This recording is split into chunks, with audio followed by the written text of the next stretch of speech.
Em 2025, o futebol brasileiro parou. A notícia que todo mundo esperava, sonhava e especulava se tornou realidade. O filho pródigo, o menino da vila que conquistou o mundo, estava de volta para casa. Neymar Júnior, o eterno camisa 11, retornava ao Santos Futebol Clube. E isso, meus amigos, não era apenas a assinatura de um contrato, era um resgate emocional, um abraço em uma nação inteira de torcedores. Para o santista, era a promessa de reviver os tempos de glória.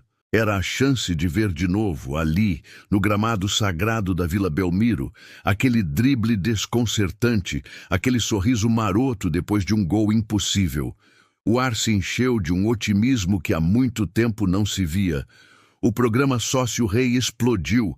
As camisas com o nome dele nas costas esgotaram em questão de horas. O efeito Neymar era real, poderoso, e trazia uma luz de esperança para um clube que vinha de tempos difíceis, de um rebaixamento doloroso. A volta do rei parecia o início de um conto de fadas. Mas por trás das manchetes, das festas de recepção e da euforia coletiva, existia uma realidade um pouco mais cruel, uma verdade que muitos não queriam enxergar. Este não era o mesmo Neymar que deixou o Brasil em 2013. A volta para casa não era apenas um ato de amor pelo clube que o revelou. Era também, em parte, uma necessidade.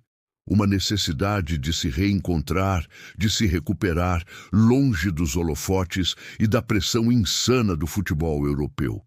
A grande questão era: o gênio ainda vivia dentro daquele corpo? Dentro de campo, a performance de Neymar foi uma verdadeira montanha-russa de emoções. E nós vimos, sim, flashes daquele gênio indomável. Aquela visão de jogo que parece prever o futuro, o passe que rasga a defesa adversária como uma faca quente na manteiga, a ousadia de partir para cima de 2, 3 marcadores sem medo. Ele ainda é, sem a menor sombra de dúvida, um dos jogadores mais inteligentes e talentosos com a bola nos pés que o mundo já viu.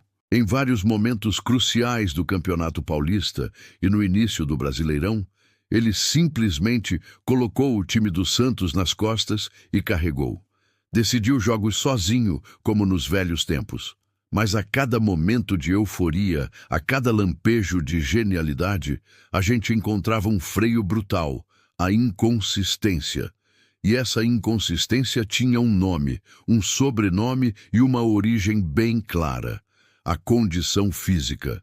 A grande sombra que persegue Neymar desde aquela lesão gravíssima que ele sofreu em 2023 se tornou ainda maior. Jogar no Brasil, com um calendário apertado, viagens longas e gramados que, convenhamos, nem sempre ajudam, expôs uma fragilidade que antes era mascarada pela estrutura da Europa. O ritmo de jogo dele, quando a gente compara com a intensidade absurda das grandes ligas europeias, estava claramente abaixo. Onde antes existia aquela explosão de velocidade para deixar o zagueiro comendo poeira, hoje a gente via uma certa hesitação, um cuidado maior, uma proteção quase instintiva do próprio corpo. E a consequência disso foi uma sequência dolorosa e frustrante de novas lesões musculares. Era um ciclo cruel. Ele voltava, jogava 2 ou 3 partidas, começava a embalar, a gente se empolgava, e aí vinha a notícia de mais um problema muscular, mais algumas semanas no departamento médico. A presença dele em campo se tornou intermitente e o Santos, claro, sentia demais a falta da sua principal referência técnica de forma constante. O time se tornava dependente de um craque que nem sempre podia estar lá. E é exatamente nesse cenário de altos e baixos, de genialidade versus fragilidade, que o sonho de disputar mais uma Copa do Mundo pela seleção brasileira começa a entrar em xeque. E o motivo tem nome e sobrenome: Carlo Ancelotti. O comando da seleção passou para as mãos do técnico italiano, um profissional pragmático, multicampeão e, acima de tudo, extremamente exigente. Ancelotti não é um romântico do futebol. Ele não se deixa levar por nome ou por história. Ele é um construtor de máquinas de performance. E a doutrina dele para a seleção brasileira é cristalina. A prioridade absoluta, inegociável, é a condição física dos atletas. Recentemente, Ancelotti deu uma declaração que soou como um ultimato, um recado direto, não só para Neymar, mas para todos os jogadores. Ele disse: "Eu não vou convocar um jogador que não tenha intensidade para jogar uma Copa do Mundo inteira.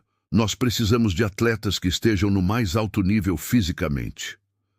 Essa frase ecoa nos corredores da CBF e na cabeça de Neymar. Não basta mais ter o talento, não basta mais ser o Ney. É preciso provar, jogo após jogo, que o corpo aguenta o tranco, que a máquina está preparada para a intensidade de uma Copa do Mundo. Aos olhos do técnico italiano, um Neymar que joga a 80% da sua capacidade ou que está constantemente entrando e saindo do time por lesão, representa um risco muito alto. Um risco que ele não parece disposto a correr em um projeto que tem um único objetivo: trazer o hexacampeonato em 2026. A exigência, agora, mudou. Não é mais por dribles mágicos ou gols de placa. É por resistência, por fôlego, por consistência física. E como se a pressão de Ancelotti não fosse suficiente, o desafio de Neymar se agrava ainda mais com o surgimento de um novo e indiscutível protagonista no futebol brasileiro. Enquanto o craque do Santos luta para se manter em campo, a camisa 10 da seleção brasileira, a camisa mais pesada do mundo, foi abraçada e honrada por Vinícius Júnior.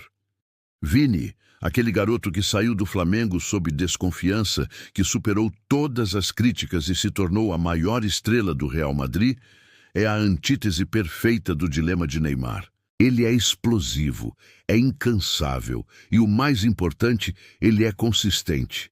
Ele decide jogos no palco mais exigente do futebol mundial, semana sim, semana também. A consagração de Vini Júnior como o melhor jogador do mundo não foi apenas um prêmio individual. Foi a passagem oficial do bastão. Ele cimentou seu posto não apenas como o herdeiro, mas como o atual ícone do futebol brasileiro.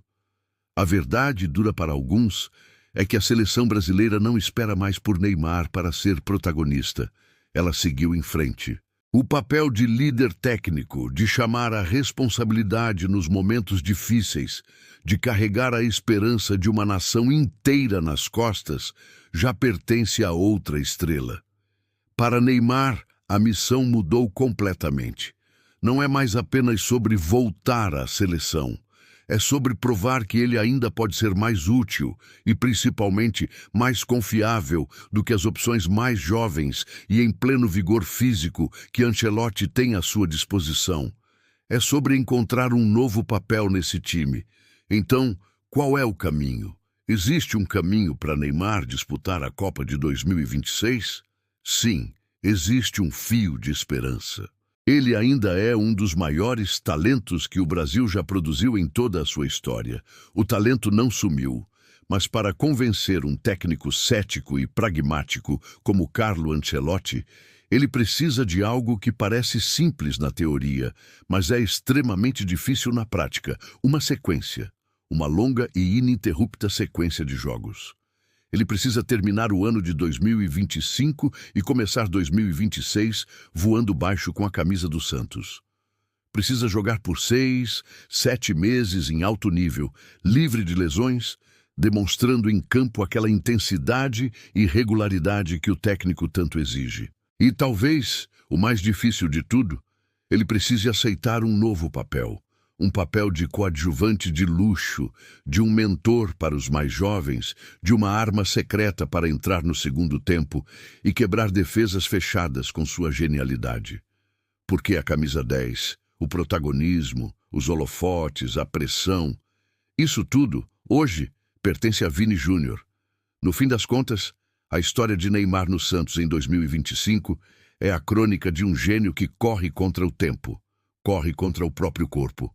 E corre contra o surgimento de uma nova e faminta geração. A luta dele não é mais por status, por ser o melhor do mundo, ou por mais um prêmio individual. É uma luta por legado. É sobre como ele quer ser lembrado. Se ele conseguir a vaga na Copa de 2026, não será apenas pelo seu talento indiscutível que todo mundo conhece.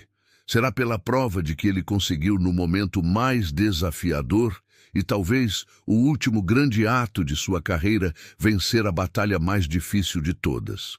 A batalha contra as lesões, contra a falta de ritmo e contra a desconfiança. O retorno aos Santos foi um ato de amor, um movimento feito com o coração. Mas a vaga na seleção de Ancelotti será conquistada por um ato de pura e incontestável performance física. O Brasil inteiro torce por ele, mas o cronômetro implacável não para de girar. Obrigado por assistir até aqui.